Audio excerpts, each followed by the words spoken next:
In the mountains, the experience is 10,000 times worse. 8 years, Laura's called Bat Cave home. We're under 300 people in Bat Cave. We know each other. The unincorporated community sits on the side of the mountains in Henderson County, along the Broad River and nearby creeks.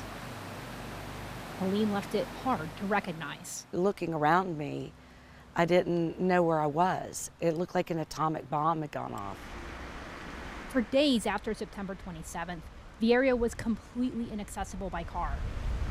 I'm standing in the middle of a makeshift helicopter landing pad. It was here that a Black Hawk evacuated Laura and her friends from their Bat Cave community that first weekend Helene hit. Her community ripped apart is hard to accept. Division has made it much harder. It's frustrating, the sensational stories that are clearly not true. It took almost 3 days for me to hike down here to the station. Not far down the road from Laura, Steve Freeman runs the Bat Cave Volunteer Fire Department. We flew a lot of residents out on helicopter. We were able to get a large majority of the population out of here. People have said that there were people here that weren't checked on. That is not a true statement. We had people deployed all through basically 5 zones. Bat Cave controversy began weeks ago on October 9th when a reporter for conservative talk show WBTV posted a viral X thread saying residents had told him they've not heard yet from FEMA or any state official. County management and several residents we spoke to dispute that narrative, beginning with the National Guard doing many of the evacuations after the storm. But they also acknowledge there's been hiccups. We were hearing from FEMA right after the storm passed through. I mean, you're talking Saturday, Sunday, right after it happened. We were making contact with them. Then probably by the 1st of October, they really showed up in full force. If they didn't come knocking on your door the day after the storm happened, that's really not kind of what they do. On the 5th, there was a deposit for $750 in my checking account. 2 days after that, they deposited another $3,500. Is the process perfect? No. Online, do you get denials? Yes. Can you call and they'll help you? Yes. But the reality is, what you've heard so far is one perspective. If you're watching from Bat Cave, maybe this hasn't been your experience. 4/10 of a mile down the road from the fire department at the Bat Cave post office, local resident and business owner Mark Staten has his own hub set up. We provide food, heaters, propane, gas, generators, chainsaws, 3 hot meals a day. Volunteers sleep in these tents, and the hub stands on the land where his wife's antique shop once stood. As you can tell, we've lost the building. Here, the perception of what's happening in the community and who's been contacted and helped takes a different turn. When they were cutting in the road, they found people that hadn't seen individuals in weeks. Mark is talking about West Virginia miners who came in and cut an access route east, heading toward Chimney Rock. They have the 101st Airborne down there. We have volunteers.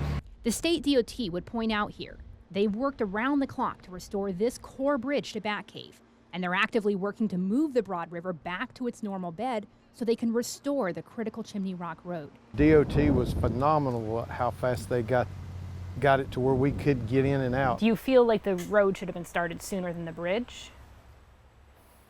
I don't understand why it couldn't have been done at the same time. It was into this environment that David Phillips from Maine came later in October with an eye to help. It literally ripped my heart out, and I felt like I couldn't just sit here and do nothing. He chronicled his travels to North Carolina on TikTok. So something weird just happened.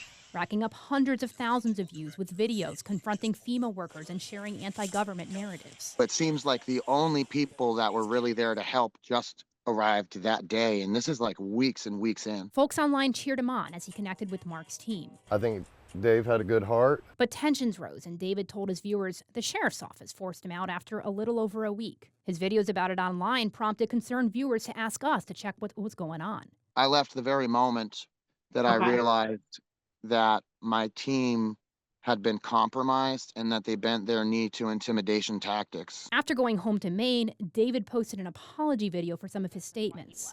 Mark told us he asked David, and later another volunteer, to leave for internal reasons. The sheriff and his deputies have been awesome.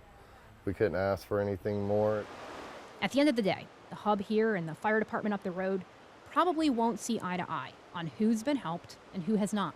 We feel like we're just in the land of the lost sometimes. What is true, everyone in Bat Cave had a different but deeply traumatic experience that's left them cut off from communication and the subject of a lot of online rumors. We've had people coming in from all over the country down here, as far as just a few days ago, coming down to try to save people and all that. So the word just isn't getting out. We're checking on them daily and still have been. And I think it's a lot of lack of communication, but not really on anybody's part. I think if I could bring a point of agreement to everyone, people who think there's enough support, people who don't, it's that they all agree the misinformation and the online stuff needs to stop. Is that a fair point of agreement? Absolutely. If something happened in your world, I wouldn't show up and be photographing it and putting it online so that I could get more likes.